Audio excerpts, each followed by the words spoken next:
So the force of friction depends on two things: how rough the surfaces are, their interaction, which is called the coefficient of friction, that's how we measure it, and the mass of the object as represented by the normal force. Now, the mass of the object is not directly normal force. Often it's the weight or it's related to weight. So let's look again at the difference between kinetic and static friction. Kinetic is when there's sliding, where velocity is greater than 0. Static friction is when it's not sliding and velocity is equal to 0. However, it's not like if there's an object just sitting on a table, that's not static friction. It's if the table is tipped, then it's not sliding, but it should slide. If it was more slippery, that's static friction. So kinetic friction opposes the slide. Static friction opposes which way it would slide if it was slippery. Kinetic is a constant value, independent of your speed, and static friction increases as you exert more force. The equations are the same. It's F of F equals the mu K times F of N. So what is this mu, right? And for static friction, it's also F of F is mu S, right, which is static friction coefficient times normal force. But look at this. This is less than or equal to, where this is an equal sign. It's not so important, but it kind of goes with that first slide I did, where you have that where the friction force increases to a maximum for static.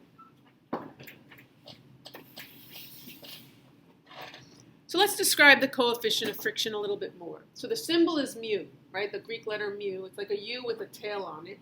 It's constant for any given set of surfaces. When you look it up online, you're going to find a range of values because every surface is different and unique. So you could say wood on wood is 0.50,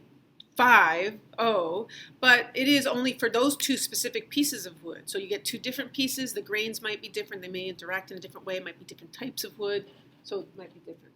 It's the ratio of the friction force to the normal force, so it has no units. We call that dimensionless. It depends only on the surfaces involved, and when you graph friction versus normal force, the slope is the coefficient of friction. That's how it was found. So this is a constant value. For as you change the normal force, the friction force will increase, and the slope of that line gives you this ratio of friction to normal.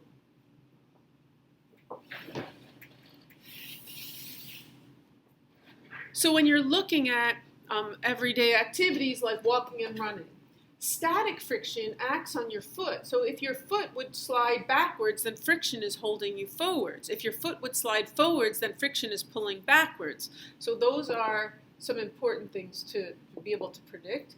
If you're pushing, right, and it's not moving, then static friction is holding it back. If you're pushing and it is moving, then kinetic friction is opposing the motion.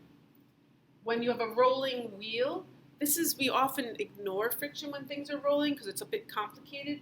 But if the wheel is pulling on the ground backwards, then the friction from the ground is pulling the wheel forwards. So that's how you figure those things out. There's a lot more applications, and we will do a lot more practice with this later.